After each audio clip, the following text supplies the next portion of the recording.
Vallabha Girivanadhari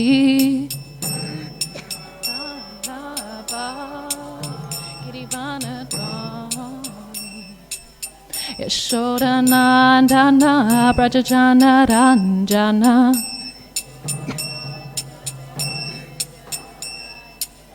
Yashodanandana Brajajana Ranjana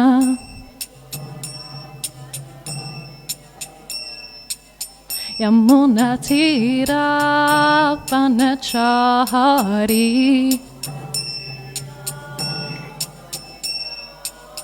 Yamunatira Vanachari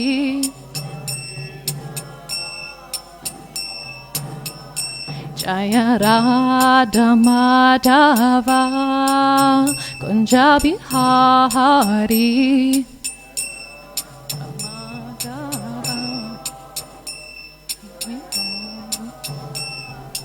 Gopijana Vallabha Girivanadhari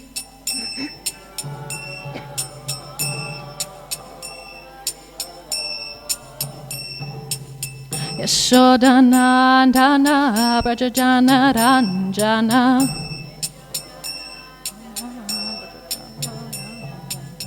Yamunatira Vanachari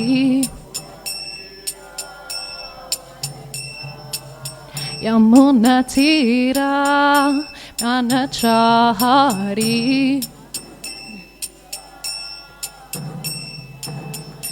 Jaya Radha Madhava Kunjabihari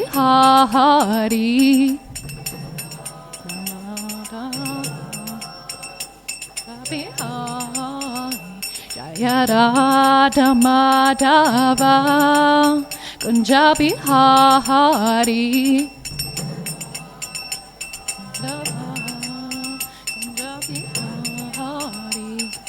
Gopijana Vallabha Girivanadhari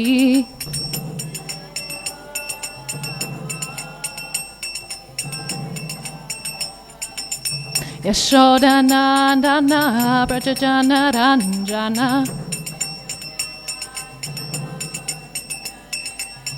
Yashodanandana Brajajana Ranjana Yamunatira Vanachari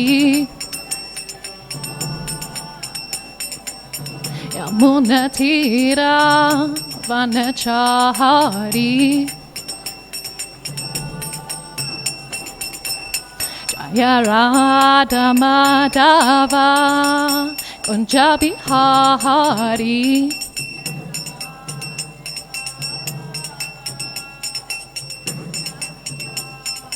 Gopijana Vallabha Girivanadhari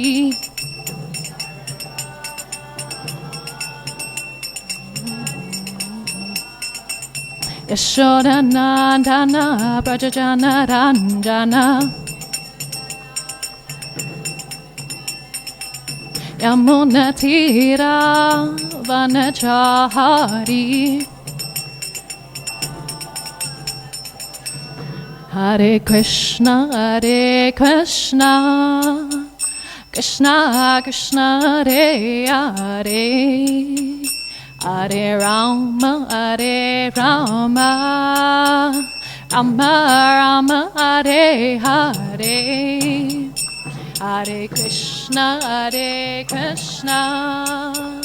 Krishna Krishna Hare Hare Hare Rama Rama Rama Hare Hare Hare Krishna Krishna Krishna Hare Hare Hare Rama Rama Rama Hare Hare Hare Krishna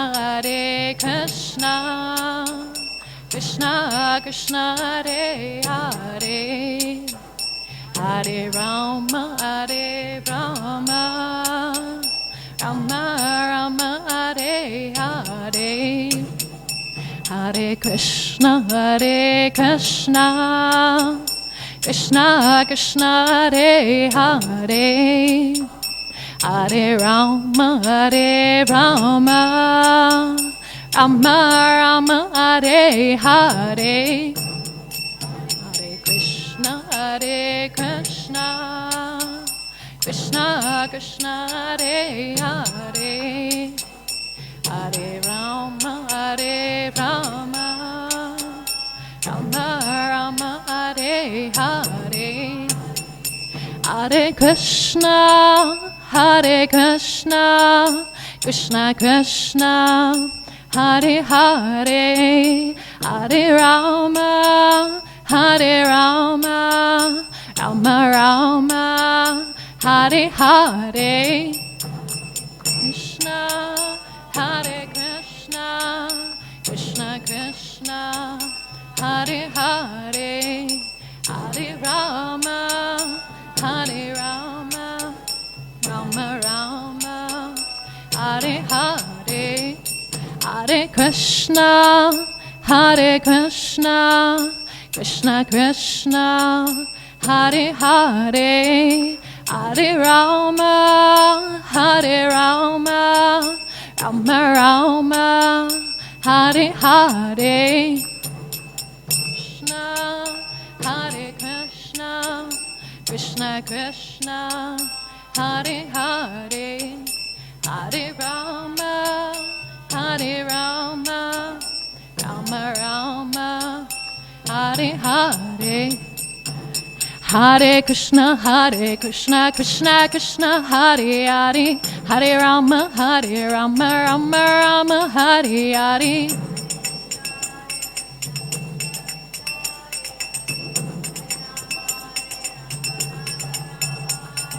Hare Krishna, Krishna Krishna, Hare Hare, Hare Rama, Rama, Hare Hare, Hare Krishna, Hare Hare, Hare Rama, Ram. Hare Krishna, Krishna, Hare Hare, Hare Rama, Hare Hare, Hare Krishna, Hare Hare, Hare Rama, Ram.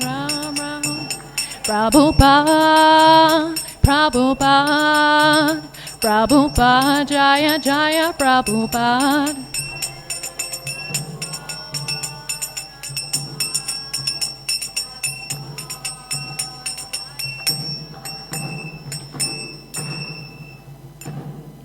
Jai Vishnupad Paramahamsa Pavirajikacharya Stota Satashi Srimad A.C. Bhaktivedanta Swami Srila Prabhupada Ki. ISKCON founder, BBT founder, Acharya Srila Prabhupada Ki. Jai Vishnupad Paramahamsa Pavirajikacharya Stota Satashi Srimad Bhakti Siddhanta Saraswati Prabhupada Ki. Namacharya Srila Haridas Thakur Ki. Ananta Koti Vaishnavrinda Ki.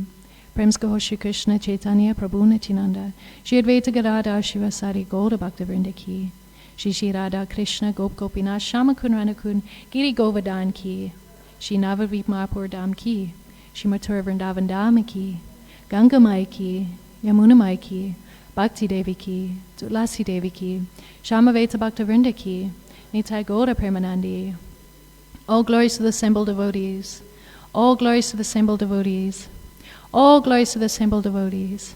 All glories to Shri Guru and Shri Gauranga. All glories to Srila Prabhupada Ki. Hare Krishna. Thank you everyone for joining. Om Namo Bhagavate Vasudevaya. Om Namo Bhagavate Vasudevaya.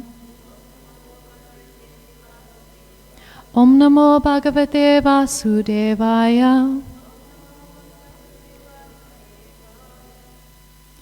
So today we're reading from the 4th canto, chapter 20, Lord Vishnu's appearance in the sacrificial arena.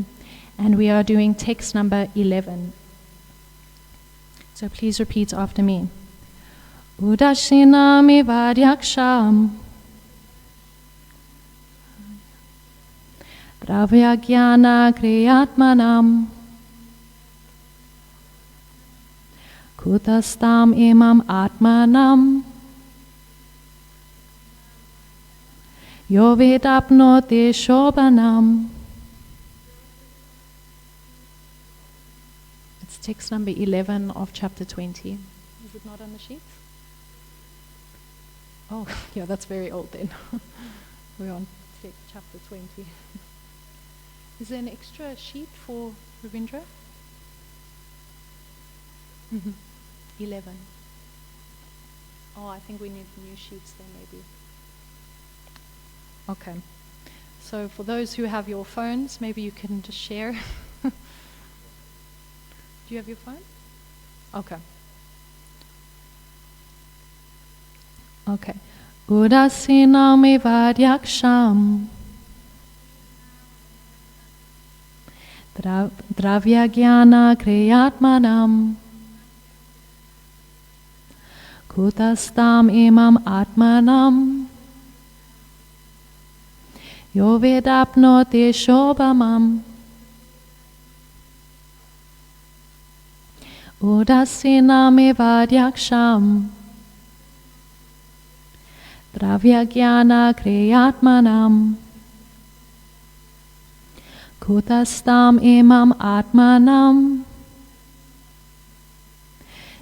Yovedapnoti Shobanam. Udasinam Vadyaksham Dravya Jnana Kriyatmanam Kutastam Imam Atmanam Yovedapnoti Shobanam.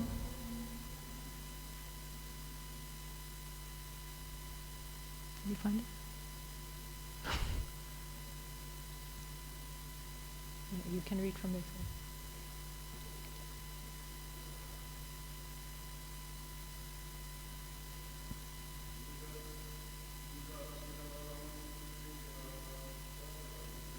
Udasinam Vadyaksham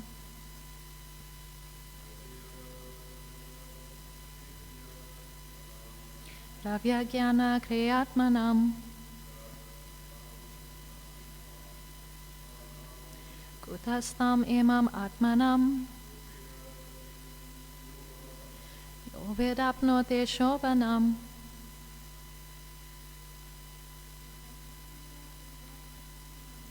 Udasinam Vadyaksham Dravya Jnana Kriyatmanam Kutastam Imam Atmanam Yovedapnoti Shobanam. Udasinam Vadyaksham Dravya Jnana Kriyatmanam Kutastam Imam Atmanam Yovedapnoti Shobanam. So word for word translation. Udasinam, indifferent. Eva, simply. Adyaksham, the superintendent. Dravya, of the physical elements. Jnana, knowledge acquiring senses. Kriya, working senses. Atmanam, and of the mind. Kutastam, fixed. Imam, this. Atmanam, soul. Yaha, anyone who. Veda, knows. Apnoti, gets. Shobanam, all good fortune. Translation in purport by Srila Prabhupada ki. Anyone who knows that this material body, made of the 5 gross elements, the sense organs, the working senses, and the mind, is simply supervised by the fixed soul, is eligible to be liberated from material bondage. Purport. This verse describes how one can become liberated from material bondage. The first point is that one must know that the soul is different from his body. The soul is called Dehi, or one who possesses the body. And the material body is called Deha, or the embodiment of the soul. The body is changing at every moment, but the soul is fixed. Therefore, the soul is called Kutastam. The change of body is enacted by the reactions of the three modes of nature. One who has understood the fixed position of the soul should not be disturbed by the incoming and outgoing interactions of the modes of material nature, in the form of happiness and distress. In Bhagavad Gita also, Lord Krishna recommends that since happiness and distress come and go due to the interaction of the modes of nature on the body, one should not be disturbed by such external movements. Even though one is sometimes absorbed in such external movements, he has to learn to tolerate them. The living entity should be always indifferent to the action and reaction of the external body. Lord Krishna says in Bhagavad Gita that the body, made of the gross physical elements, earth, water, fire, air, and sky, and the subtle elements, mind, intelligence, and ego, is completely different from the soul proper. One should therefore not be disturbed by the action and reaction of these 8 gross and subtle material elements. The practical process to attain this stage of indifference is to execute devotional service. Only one who constantly engages in devotional service 24 hours a day can be indifferent to the action and reaction of the external body. When a man is absorbed in a particular thought, he does not hear or see any external activities, even though they are enacted in his presence. Similarly, those who are fully absorbed in devotional service do not care what is going on with the external body. That status is called samadhi. One who is actually situated in samadhi is understood to be a first-class yogi.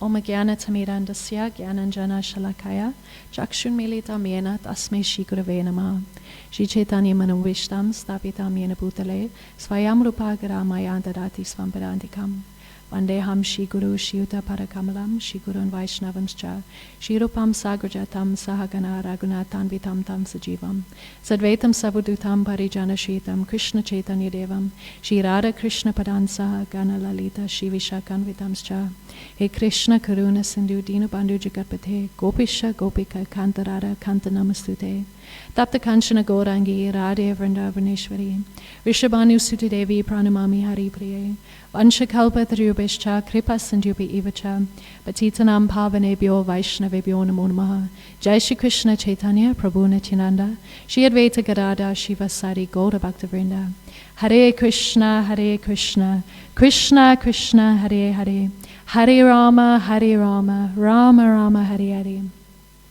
So just the text again. Anyone who knows that this material body, made of the 5 gross elements, the sense organs, the working senses, and the mind, is simply supervised by the fixed soul, is eligible to be liberated from material bondage. So we've been reading about Prithu Maharaj and Indra for quite a long time. So we know that Prithu Maharaj, of course, did the 99 horse sacrifices, and Indra stopped the 100th by stealing the horse meant for the sacrifice.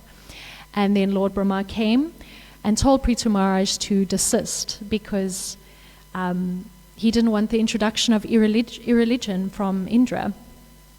So we can look at it, on the one hand, he didn't do the 100 horse sacrifices, so he was unsuccessful. But on the other hand, he was actually very successful because the Lord was pleased and the Lord personally came to see him.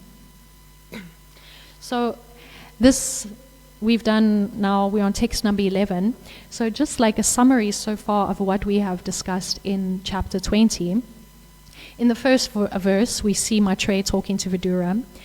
And it says, the great sage Maitreya continued, "My dear Vidura, being very much satisfied by the performance of 99 horse sacrifices, the Supreme Personality of Godhead, Lord Vishnu, appeared on the scene. Accompanying him was King Indra. Lord Vishnu then began to speak. So here the Lord is coming personally and is coming to speak to him. So that is very successful. So because the purpose of all sacrifice is meant for someone. You sacrifice for someone. Like you say, I've sacrificed everything for you. So there must be an object of who we're sacrificing for. And the objective is to please Krishna. So Lord Vishnu was pleased. So it didn't matter that it was only 99. And we also see in that verse that Indra came with him.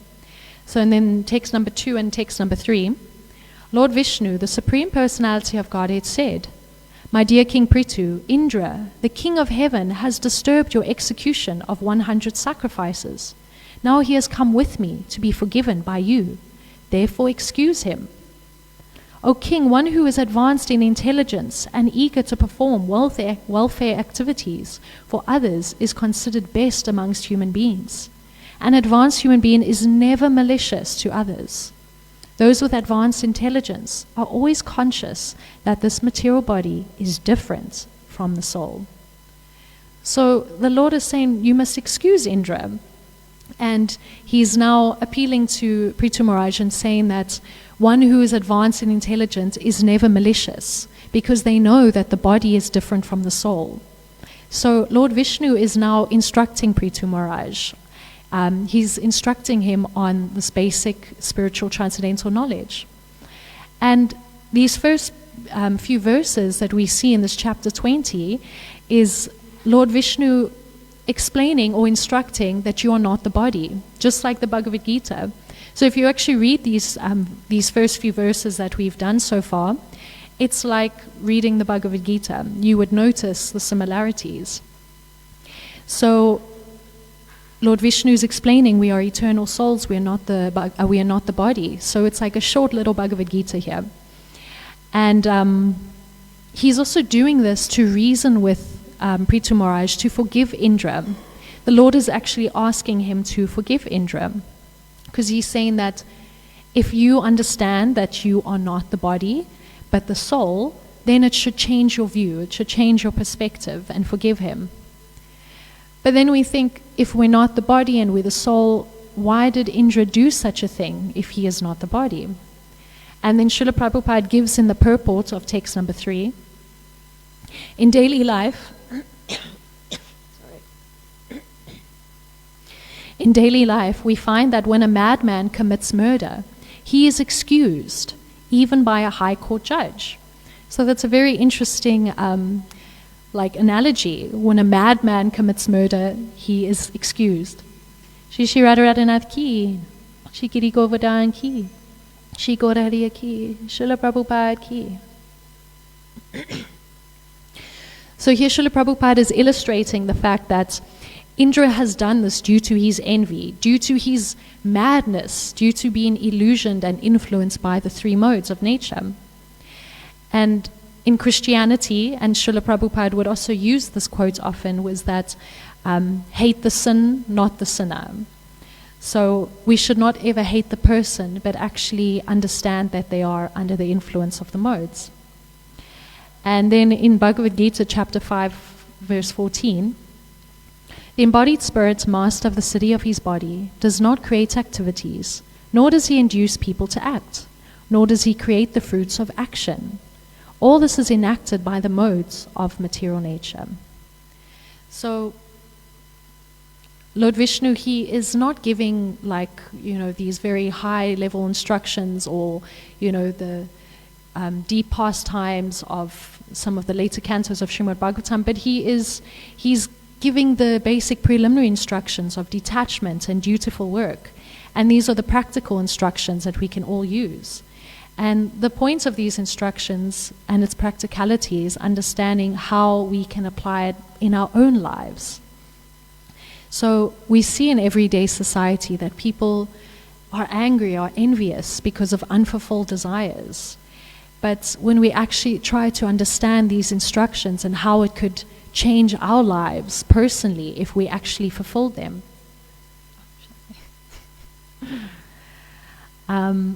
So the soul is the master of the body, and it does not induce the body, but actually it's the modes. The soul doesn't do anything.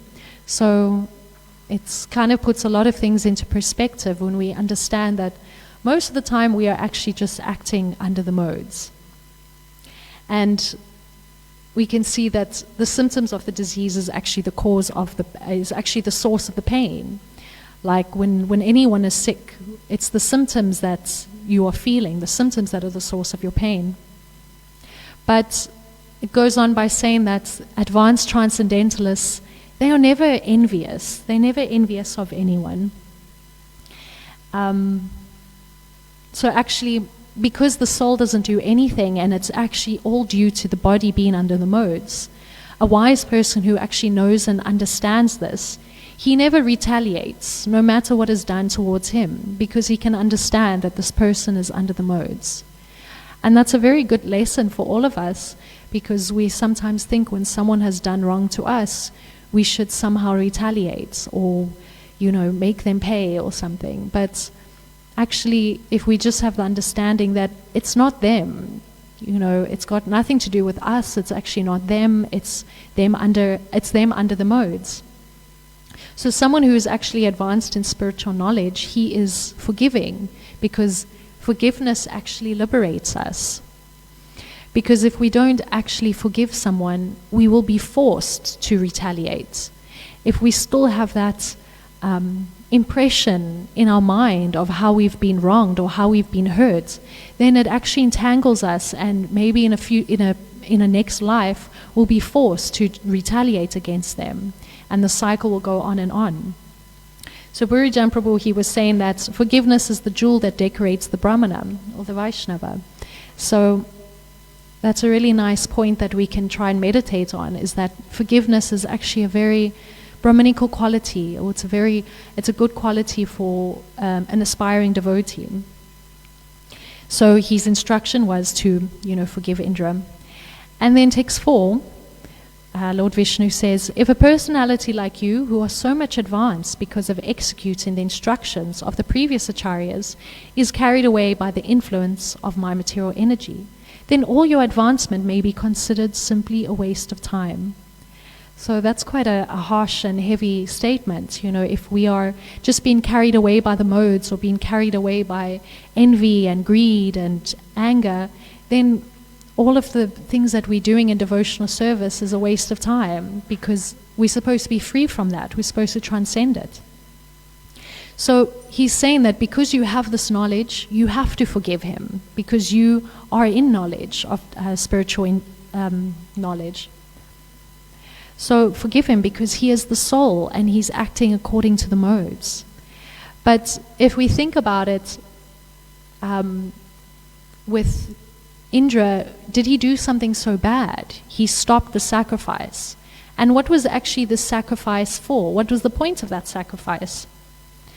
And then in text 5, the Lord continues, those who are in full knowledge of the bodily conception of life, who know that this body is composed of nescience, desires, and activities resulting from illusion, do not become addicted to the body.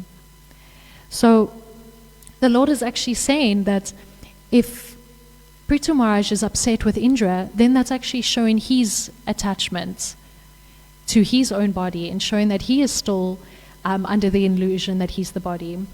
So actually there was no need for the 100 sacrifices for his own personal advancements. It wasn't necessary. And the Bhagavad Gita says to rise above the modes. And actually these ritualistic sacrifices all depend on the modes. So the Lord is there, and he's saying, I am already pleased with you. So there's no need to finish. There's no need to do the 100. You are actually transcendental to the sacrifices. So if we actually deeply understand and imbibe these instructions, then it actually changes everything. And things like anger and envy and greed and all of these things will just naturally disappear. And like with Prithu Maharaj and with ourselves as well, instead of thinking about what we've missed out on, we can rather just focus on the Lord, focus on the Lord in the heart. So then in text 7, the individual soul is one, pure, non-material and self-effulgent. He is the reservoir of all good qualities, and he is all-pervading. He is without material covering, and he is the witness of all. He is completely distinguished from other living entities and is transcendental to all embodied souls. So the Lord is instructing Prithu Maharaj to just focus his consciousness on the Lord, be devoted, actually have devotional thoughts, mind, body, and words, all to the Lord. And that is actually, he's giving us, the key to, we can hear that saying, to be in the material world, but not to be of the material world. And this is the key how we can do it, to actually just focus on the Lord. And by focusing our consciousness in devotional service and on Krishna, we can transcend the modes and come to that spiritual platform. So, like Arjun asks as well, how does someone like this act? How do they behave? What is the practical application of these instructions? And then in text 9 of the chapter, it's answered. So, my dear King Prithu, when one is situated in his occupational duty, engages in my loving service without motive for material gain, he gradually becomes satisfied within. So, that sounds quite simple. He's saying just by performing your duties, but by performing your duties in loving service and worshipping the Lord without motive. So not praying to Krishna to help us with our, material life or to gain some material profits, but actually doing our duty because it's our duty and doing it to please Krishna. Then actually within we become satisfied. So his devotion was actually what satisfied the Lord. And Srila Prabhupada even explains in a simple way, offer the results of your duties to Krishna. You can install the deities in your own home and you can worship them with the results of your labor. And actually, the purpose of our lives is to somehow please the Lord. The purpose of our life is, in whatever we do, make it as an offering to please Krishna. And then yesterday's verse, text 10, when the heart is cleansed of all material contamination, the devotee's mind becomes broad and transparent, and he can see things equally. At that stage of life, there is peace, and one is situated equally with me as Satchid Ananda Vigraha. So that point, when the mind and heart is cleansed of material contamination, then we can actually see things clearly. The mind becomes broader. So we can understand that most of our thoughts, our activities, our feelings are all due to us being under the modes. But actually when we transcend it, that's when we start to really see the truth, when we can start to appreciate people, when we can start to see the good qualities in people. So, and also it brings us the freedom that we are ultimately looking for, the freedom from the material world. And we can see that ourselves included and others, that they are sometimes forced to act. They don't want to be a certain way, or they don't want to act in a certain way, but they are somehow forced to act in that way. Like, for example, criminals or addicts or anyone that is, driven away by anger. They don't want to do that and they regret it, but they felt like they were impelled in some way. So to be free from that binding that makes us act in certain ways. So, when one is freed by performing our occupational duties for the pleasure of Krishna, then we can actually experience this freedom. So then again, our text number 11, anyone who knows that this material body made of the 5 gross elements, the sense organs, the working senses in the mind, is simply supervised by the fixed soul, is eligible to be liberated from material bondage. So, we actually should come to that point where we see that the soul is working the body, and the body is working and changing, and to see that the soul is fixed and is different to the changing body, and to actually know that the soul is fixed even though everything else is changing. And we sometimes feel this disconnection because we are eternal, but we are in this ever-changing world, but we're always looking for that unchanging atmosphere. But it's always changing. We can see practically in our own lives, like how much we have changed as people, or how much our situation has changed, how far we've come, or how far we haven't come. But things have always changed from a few years ago up until now. So that is sometimes the difficulty in our situation. We want eternity, but we are in a place that is always changing. So we sometimes try to grab onto things, we cling onto things, because we're fearful that we're going to lose it. But no matter how attached we are to something, we will still lose it in the end, because we all will die one day. Things will always end. So then we can think of, what are we really attached to? And it sometimes can be even the smallest things. Maybe we're so attached to a service, and because of that, we become angry or envious when anyone else wants to do it. So attachment can sometimes be quite subtle. So this verse that we read today, we should try listen to it carefully, because it even says in the verse that it describes how we can become liberated from material bondage. And we can understand that these are, yes, they are the preliminary instructions, but it's necessary for us to hear it, because we are living in this world of duality. And every single moment and every day and night, we're experiencing constant changes, not only in our body, but also in our minds. And the only way we can actually fully overcome this is by wholeheartedly taking up devotional service. And that's the difficulty as well, because it's wholeheartedly, not just like halfway or a little bit. Only when you wholeheartedly, when you give everything to devotional service, can you actually get to this point. But because we cannot immediately do this, due to weakness of heart, or we're stubborn, or we don't want to let go of things, so many reasons why we don't wholeheartedly give ourselves. But because we can't immediately get there, we can also just learn to tolerate.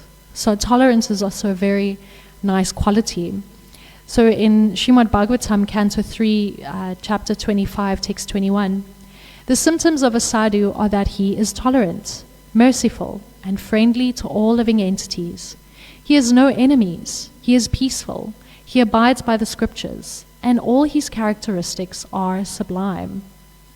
So a Vaishnava is known to be able to tolerate all kinds of situations, especially the changes that happen within our body and our mind. I know for me, sometimes I really let my mind get the best of me, and instead of tolerating, I believe what it's saying and believe what it's telling me. So therefore, this preliminary knowledge that Lord Vishnu's instructing, and how he instructed in the Bhagavad Gita as well, is how we actually begin this process of becoming disentangled. So this verse and this knowledge is based on knowing that the spirit soul is fixed eternally. It's fixed eternally in its nature of being Satchidananda, just like the Lord, how he is eternal, full of knowledge and bliss. Us being the soul is that too.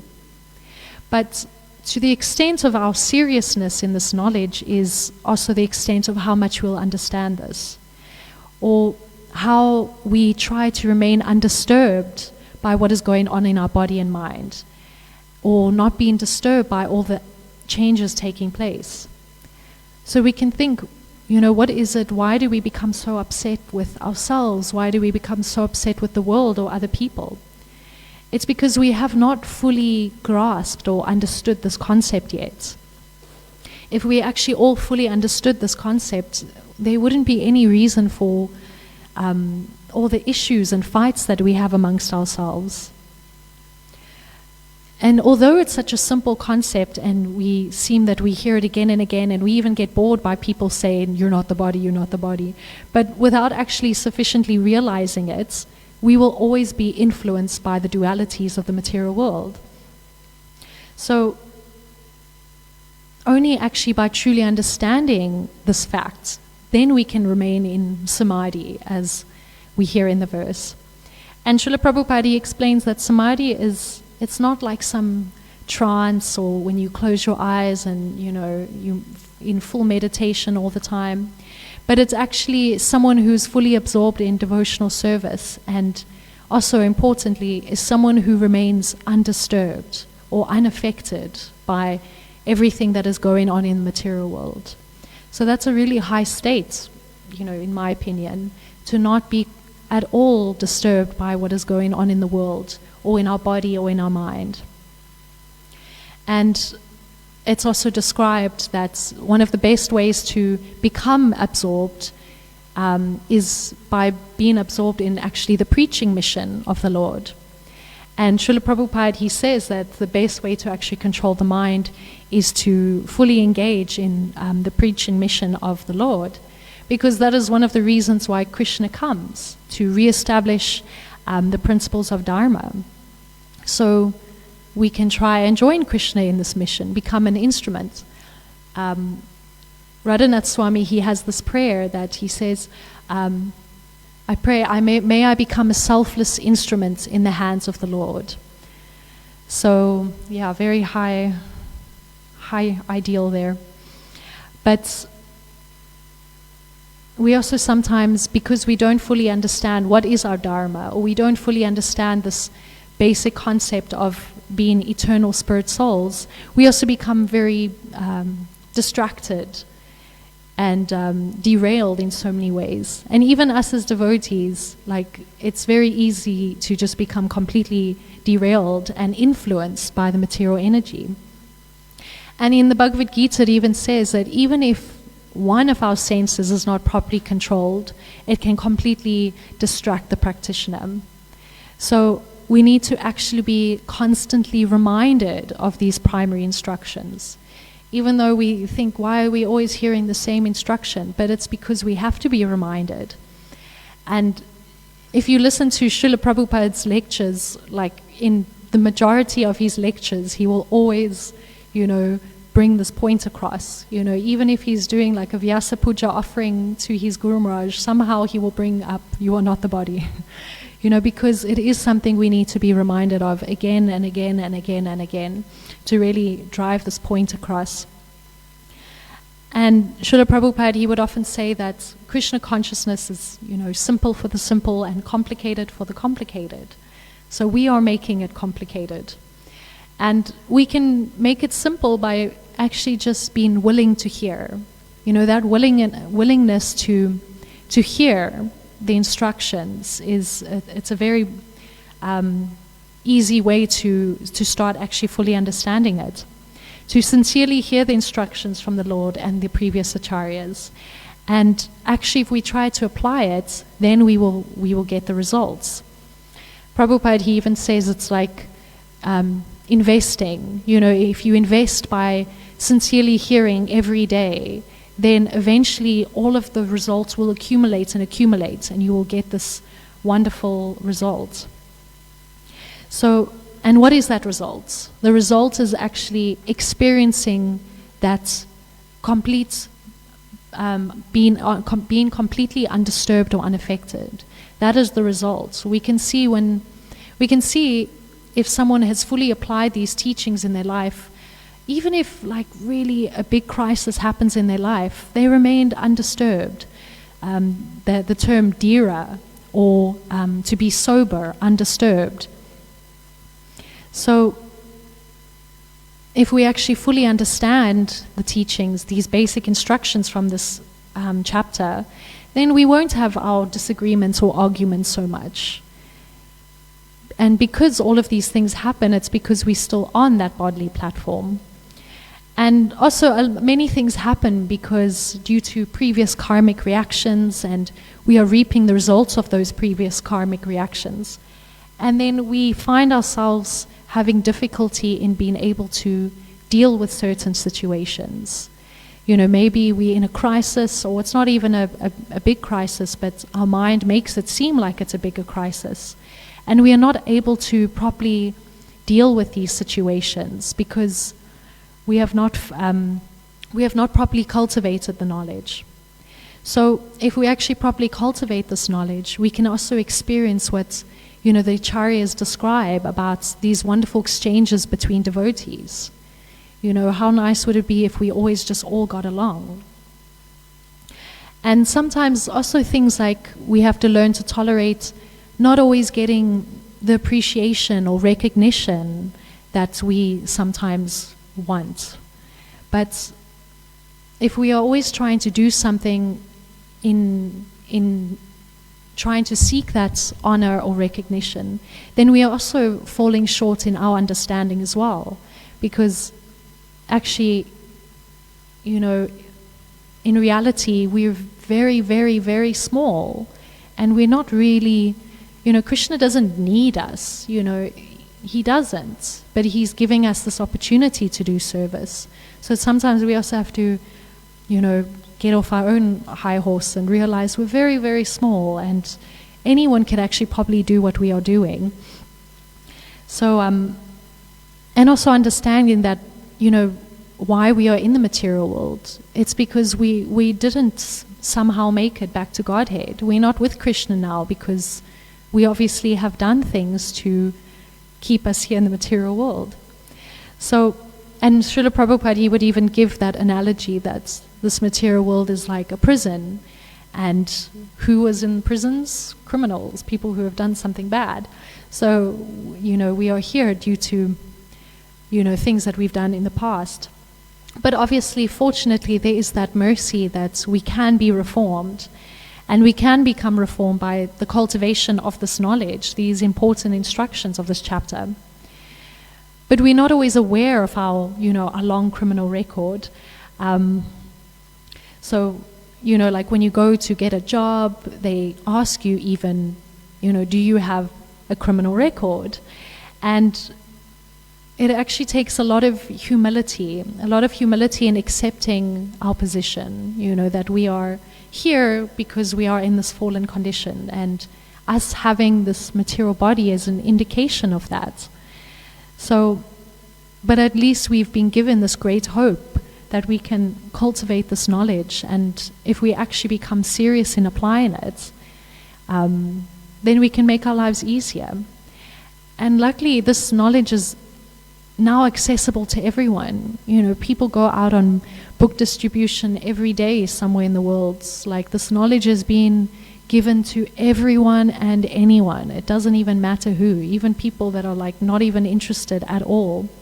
Everyone is able to now access this knowledge. So, by actually willingly and sincerely hearing the instructions and trying to apply them, we can be transformed and be free from anxiety, be free from fear, and experience that peace and satisfaction within. So that is what Krishna consciousness is meant to do. It's bringing us to that point of being free from anxiety.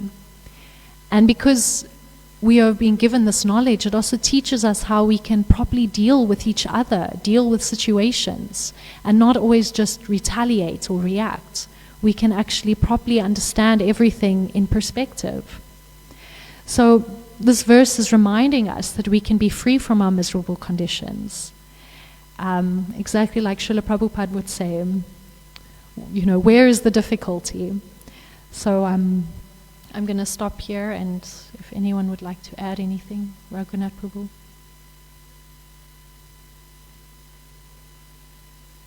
Oh, Jai Prabhu wants to say something. Yes, Jai Prabhu? We don't have a handheld mic.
Yeah.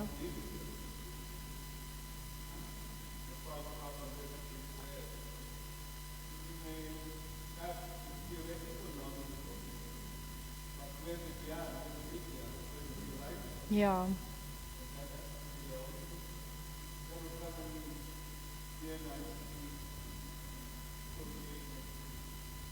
Mm.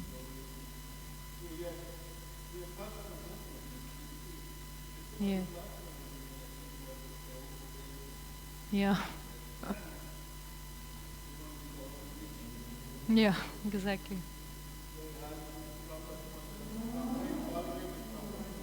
Mm.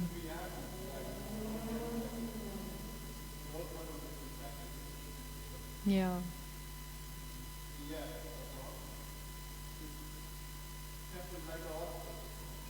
Exactly.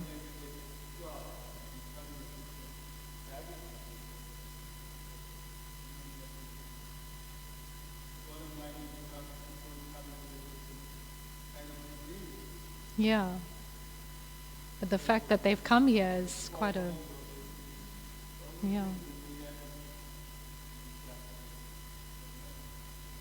Yeah, exactly.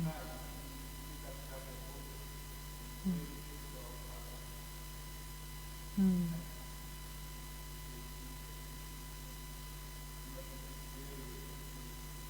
Yeah.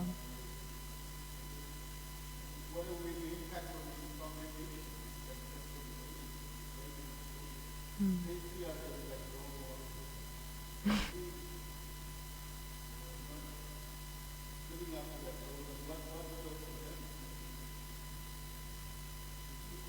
Mm.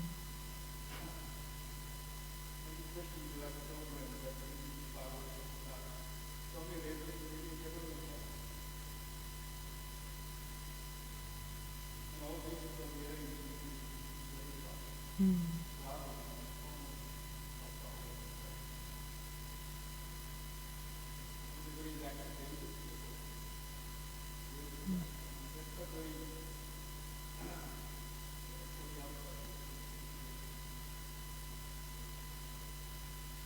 Mm.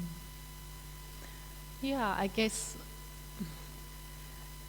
yes, we all, like, obviously want to be inspired by others and all of that. But, like, with my Guru Maharaj, I remember he would tell the story of how when he joined in Vrindavan and then he had to just manage the restaurant when he was so new, and he was always looking for, he was like, but where's the people who are going to inspire me? And then he realized that, he must be the inspiration. So, if we're not finding, if we're not finding inspiration in others, maybe we can be the inspiration, and from there we can also inspire others, and then they will do the same. So, yeah, but you mentioned a lot of points there. Mm. Mm.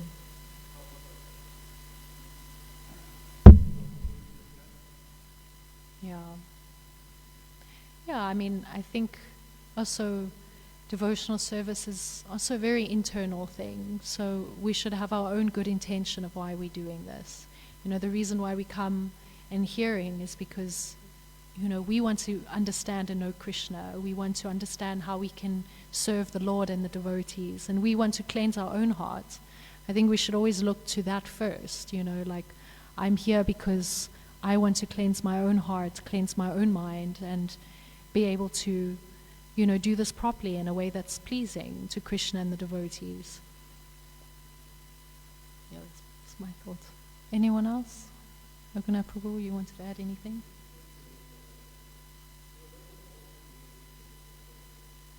Mm-hmm. Mm. Yeah.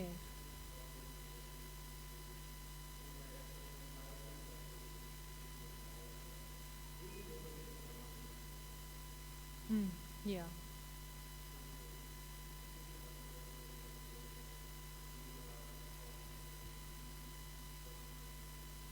Mm.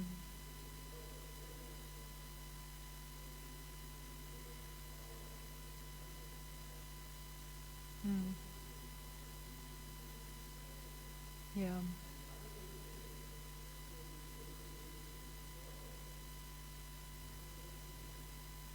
Yeah. Yeah. And it's a nice point you mentioned. What's it?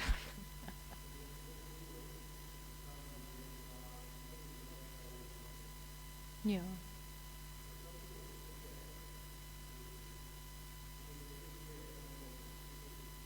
Yeah.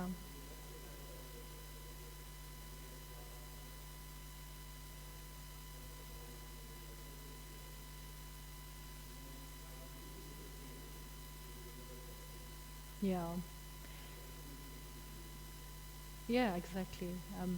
Actually, the point you mentioned about inspiration, in one of the previous classes that someone gave on one of the previous verses, they were talking about, a sign of advancement is that you are always inspired. You never lack inspiration because Krishna inspires within, you know.